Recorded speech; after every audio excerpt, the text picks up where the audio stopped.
माझा जो आजचा व्हिडिओ आहे तो फक्त आणि फक्त गोपीचंद पडळकर साहेबांसाठी आहे बरं का. तर पहिले हे हाक्या काय भुंकतो ते ऐकूयात. गाव आमचं, लोकसंख्या आमची आणि आमच्या गावात कुणाला आणून बसवतात तर राजे छत्रपती शिवाजी महाराजांना. छत्रपती शिवाजी महाराज हे त्यांच्या जागेवरती. ऐकलेत? आता हा काय म्हणतो, गाव आमचं, लोकसंख्या आमची आणि आमच्या गावामध्ये कुणाचा पुतळा आणून बसवतात तर छत्रपती शिवाजी महाराजांचा. छत्रपती शिवाजी महाराजही त्यांच्या ठिकाणी. ऐकलेत ना तुम्ही? तर मला एकच म्हणायचंय, गोपीचंद पडळकर साहेब त्या गावामध्ये जे काय पुतळ्याच्या वादावरून जे काय कांड झालं, त्या कांडामध्ये ते काय बाळासाहेब आवरे पाटील काहीतरी बोलले म्हणून त्यांच्यावर केसेस झाल्या. तुम्ही त्यांना प्रत्युत्तर दिलं, तुम्ही त्यांना शिव्या दिल्या, केसेस झाल्या, त्यांना अटकही झाली. आता हे जे तुम्ही सोडलेलं मोक्कार कुत्र आहे, हे मोक्कार कुत्र, हे कुत्र काय म्हणतं ऐकलं ना तुम्ही? आता तुम्ही काय बोलणार ह्याच्यावर तुम्ही सांगा, तुमची प्रतिक्रिया काय असणार आहे? तो सरळ म्हणतो गाव आमचं, गावात लोकसंख्या आमची आणि इथे हे लोक छत्रपती शिवाजी महाराजांचा पुतळा बसवणार का? म्हणजे त्या गावामध्ये मराठी लोकच नाहीत का? मग मराठी लोक नाहीत तर पुतळा बसवला कुणी? मग त्या गावामध्ये मराठीची लोकसंख्याच नाही का? आणि जे छत्रपती शिवाजी महाराजांनी 18 पगड जातीला एक केलेलं आहे, स्वराज्य निर्माण केलेलं आहे, त्या स्वराज्याच्या महाराष्ट्रातला प्रत्येक गावच नाही तर पूर्ण सातबारा छत्रपती शिवाजी महाराजांचा आहे. तरी पण हा काय सांगतो की गाव आमचं, लोकसंख्या आमची, तुम्ही इथं छत्रपती शिवाजी महाराजांचा पुतळा बसवताय का? लाज वाटत नाही का ह्या हाक्याला असं बोलताना?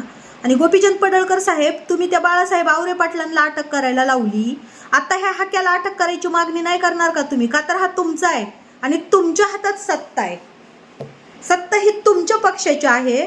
म्हणून छत्रपती शिवाजी महाराजांविषयी असं बोलल्यावर आता तुम्ही गप्प बसणार आहेत का? हेच तुमचं हिंदुत्व का? हेच तुमचं राजकारण आहे?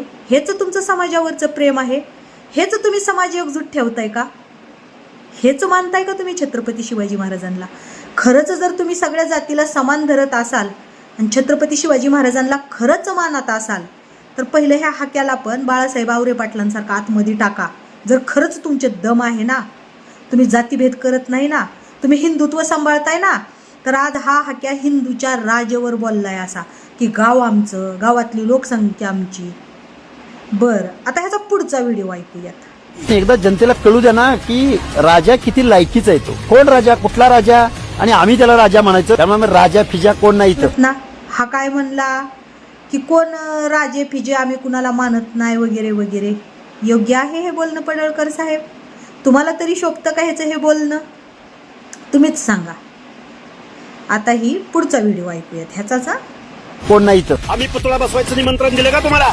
आमच्याकडे उतार आहे 45 गुंठ्याचा. ऐकलेत?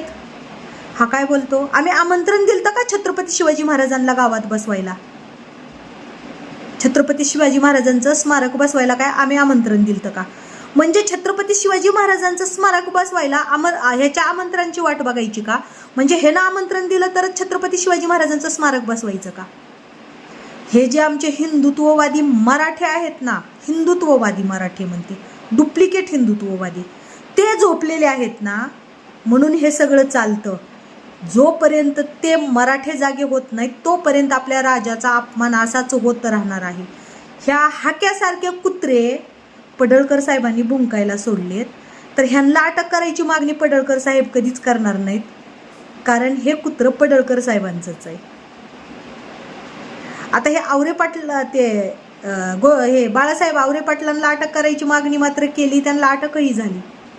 पण ह्या हाक्याला अटक होणार आहे का?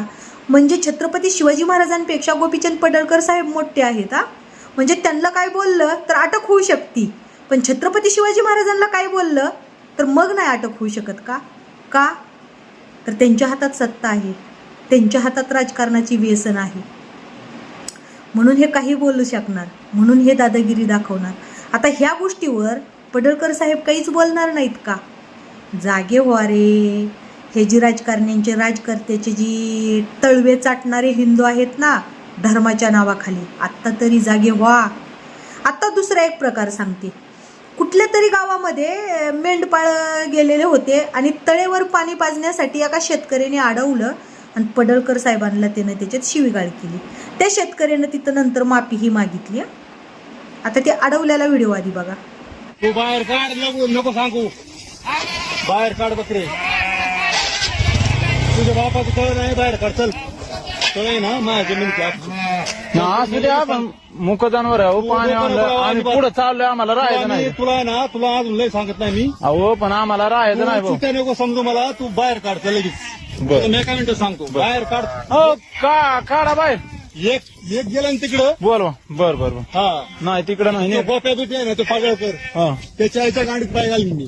ते जगा आला तुम्ही तिकडे जाऊन आम्हाला काय करायचं. पाणी त्याच्या आधी बाहेर काढ. बर बर. मी आता सांग. हा आता त्या तळ्यावर मेंढपाळ आले असतील, अडवलं. पाण्याला कुणीच नाही म्हणत नाही, पण पाण्याला नाही म्हणत नाही मान्य आहे.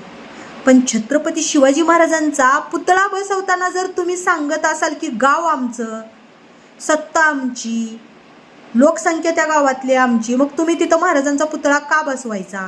किंवा तुम्ही जर सांगत असाल की महाराजाचा पुतळा बसवायला तुम्ही आमचं परमिशन घेतलं होतं का, आम्ही तुम्हाला आमंत्रण दिलं का, तर मी काय सांगते, जी मेंढपाळं आहेत हे जी मराठ्यांच्या शेतामध्ये मेंढरं चारतात, मराठ्याच्या तळेवर पाणी पाजायला जातात, त्या मेंढपाळांनी त्या शेतकऱ्यांचं परमिशन घेतलेलं असतं का?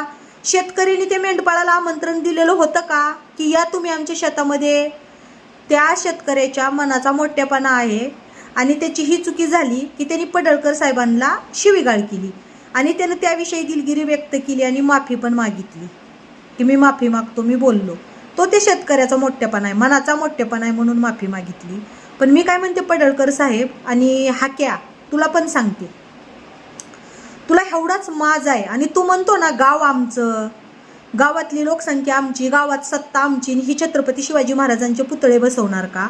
तर तुझ्या माहितीसाठी सांगते, तू पाठीमागे एकदा मेंढपाळांचा मुद्दा उचलून धरला होतास की मेंढपाळांना हाणमार होती, तर तुझ्या माहितीसाठी सांगते की ती गावं त्यांचे, गावात त्यांची सत्ता, त्या गावातली शेती त्यांची, तर मग कशाला तू ते मेंढपाळांना जाऊ देतो मेंढ्या चारायला त्यांच्या शेतामध्ये शेतकऱ्यांच्या? कशाला त्यांच्या तळेवर पाणी पाजायला जाऊ देताय? द्या ना तुम्ही, डोंगरे विकत घेऊन द्या त्यांना मेंढरं चारायला, डोंगरे विकत घेऊन द्या, तळे विकत घेऊन द्या त्यांना पाणी पाजायला. म्हणजे छत्रपती शिवाजी महाराजांचा जर स्मारक बसवायचं म्हणलं तर तुम्हाला तुमचं गाव दिसतं आणि जेव्हा जी मेंढपाळ शेतात मेंढरं चारायला जातात तेव्हा मात्र तुम्ही म्हणणार की बघा हे मराठी अशा आहेत, ह्यांच्या शेतामध्ये गेलं तर मराठ्यांनी हाणमार केली, ह्यांच्या तळेवर पाणी पाजायला गेलं तर मराठीच्या लोकांनी पाणी सुद्धा पिऊ दिलं नाही, मुक्या जनावराला शिवीगाळ केली. त्या मुक्या जनावरानं पाणी पिलं तर तुम्ही त्याला मुक्क जनावर म्हणताय. माझ्या राजांचं तर फक्त स्मारकच होतं ना, फक्त स्मारक होतं. पाणी पिल्यानं पाणी कमी बी होतं, तसं स्मारक उभा केल्यानं काय कमी होणार होतं? उलट मान वाढणार होता, स्वाभिमान वाढणार होता. तर हा हाके डायरेक्ट सांगतो की गाव आमचं, गावातलं जी काय लोकसंख्या जे काय आहे ते आमचं. मग दे ना मेंढपाळांना, काय कर, काही डोंगर. आणि मेंढपाळ भावांनो, तुम्ही वाईट नका वाटून घेऊ, तुमच्यावर बोलायला म्हणजे मला खरंच वाईट वाटतंय. पण एक गोष्ट सांगू का, हे जी पडळकर साहेबांसारख्या लोकांनी ह्या अशा हाक्यासारख्या कुत्र्यांना राजकारणामध्ये प्रवेश देणे, तिकीट देणे आणि ह्यांना भुंकायला सोडणे, त्यामुळं दोन जातीमध्ये तेढ निर्माण होती. आत्ता मला सांगा, जेव्हा हाके बोलला की गाव आमचं, गावात सत्ता आमची, गावातली लोकसंख्या आमची आणि तुम्ही तिथं महाराजांचे पुतळे बसवणार का? तर मग गावोगावी जी मराठा समाज आहे त्यांच्या मनात तिरस्कार निर्माण होणार आणि ते तुमच्या मेंढराला नाही येऊ देणार. आणि मी माझ्या मराठी बांधवांना तेच सांगते, ज्या ज्या वेळेला ही मेंढपाळी येतील ना त्या त्या वेळेला तुम्ही सांगा सरळ तुमच्या शेतामध्ये आलेस की बाबांनो तुझ्या हाक्याला जाऊन सांग की जमीन विकत घेऊन तिथं चारून द्यायला. जर आपल्या राजाच्या पुतळ्यासाठी हे म्हणत असेल की गाव आमचं आहे, सत्ता आमची आहे, आणि हे जर कुठंतरी बंद करायचं असेल तर पडळकर साहेबांना एक विनंती करते, ही जी मोकार सोडलेलं कुत्रं आहे ना तुमचं, त्या कुत्र्याला आधी आवर घाला आणि जसं बाळासाहेब आवरे पाटलांना आतमध्ये टाकलं तसं ह्या कुत्र्याला आधी आतमध्ये टाका. हा जर सरळ म्हणत असेल कोण राजे, मी कोणत्या राजाला मानत नाही, मी कोणत्या राजाला ओळखत नाही, हे जर एवढ्या अपशब्दात बोलत असेल तर आम्ही का सहन करायचे ह्या सगळ्या गोष्टी? जातीवाद जर तुमच्याकडून येत असेल तर आम्ही का सहन करायचं? अरे जे छत्रपती शिवाजी महाराजांनी 18 पगड जातीला घेऊन स्वराज्य निर्माण केलेलं आहे आणि तेच जर तुम्ही बोलत असाल की गाव आमचं, त्या गावात सत्ता आमची किंवा गावातली लोकसंख्या आमची, तिथं का बरं राजांचा पुतळा बसवायचा? राजांचा पुतळा बसवायला आम्ही काय आमंत्रण दिलं का? मग हे जी मेंढपाळे येतात गावोगावी मेंढरं चारायला, पाणी पाजायला तळेवर, त्यांना काय आम्ही आमंत्रण दिलेले असतात का? या आमच्या शेतामध्ये मेंढरं चारा, पाणी पाजा, नसतात ना दिलेले. मग आम्ही का सहन करायचे ह्या सगळ्या गोष्टी? पडळकर साहेबांना मी परत एकदा विनंती करते, साहेब कुठंतरी हे जे राजकारण चाललेलं आहे ना ह्या हाकेचं, बंद करायला सांगा. हाकेसोबत असणारे लोक स्वतः सांगतात की हाक्या राजकारण करायला लागलेलं आहे म्हणून, हे मिटवू नका, वाढवा म्हणला होता म्हणून.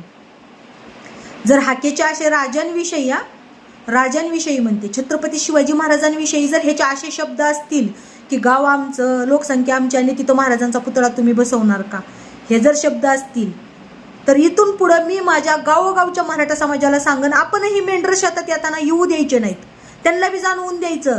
त्यावेळेला ती मेंढपाळाने ह्या हाक्याला प्रश्न विचारले पाहिजे की बाबा तुझ्या अशा बोलण्यामुळं आम्हाला त्रास होतोय, आमचा जो बिझनेस आहे किंवा आमचा जो व्यवसाय आहे मेंढर पाळायचा, चारायचा, तिथं आम्हाला त्रास होतो. प्रत्येक मराठा बांधवांनी एक लक्षात ठेवायचं, ज्या ज्या वेळेला त्यांच्यावर हात उचलू नका, अन्याय करू नका, पण जेव्हा ते तुमच्या शेतामध्ये आले ना मराठी लोकांच्या, तेव्हा सांगा आमच्या राजांचा पुतळा बसवायचा वेळ आली तर ह्या हाक्या बोलला होता की गाव आमचं, गावातली लोकसंख्या आमची आणि तिथं आम्ही राजांचा पुतळा तुम्ही बसवणार का? आम्ही काही राजाचा पुतळा बसवायला आमंत्रण दिलं नव्हतं. तसं ते मेंढपाळांना सांगा, आम्ही तुम्हाला मेंढर चारायला घेऊन या म्हणून आमंत्रण दिलं नव्हतं, आमच्या तळ्यावर पाणी पाजायला या म्हणून आमंत्रण दिलं नव्हतं. सरळ भाषेत सांगा. आणि जेव्हा मग ही मेंढपाळ त्या हाक्याला विचारतील किंवा पडळकर साहेबांना विचारतील की पडळकर साहेब हा काय विषय चाललाय, ह्याच्यामुळं आम्हाला त्रास व्हायलाय, तेव्हा ह्या राजकारणी लोकांना जाग येणार आहे. कारण ह्या हाक्याच्या अशा बोलणीमुळं कसं आहे, हाक्या राजकारणी माणूस आहे, तुला अक्कल पाहिजे की आपण समाज एकजूट केला पाहिजे, ना की आपण समाज फोडला पाहिजे. आणि ज्या ज्या लोकांना माझ्या ह्या बोलण्याच्या मिरच्या लागतील ना, त्या लोकांनी मला नाही प्रश्न विचारायचे, हाक्याला प्रश्न विचारायचे की तू छत्रपती शिवाजी महाराजांविषयी असा कसा बोललास. पडळकर साहेबांना प्रश्न विचारा की जसं आवरे पाटलांना अटक करायचा प्रयत्न केला, अटक केली, तसं हाक्याला का अटक होत नाही तो राजांवर असं बोलल्यानंतर. आणि जातीभेद करताना बोलताना जरा विचार करा की तुम्ही फक्त पुतळ्यासाठी इतकं बोलून निघले, गाव आमचं, गावातली सत्ता आमची, गावातले लोक आमची. तर मग जेव्हा मेंढपाळ गावोगाव जातात तेव्हा गाव हे तिथल्या लोकांचं असतं, गावकऱ्यांचं, तेव्हा त्यांनी का सहन करून घ्यायचं? नाही घ्यायचं ना. मग त्यावेळेला तुम्ही बोंबलत नका बसू.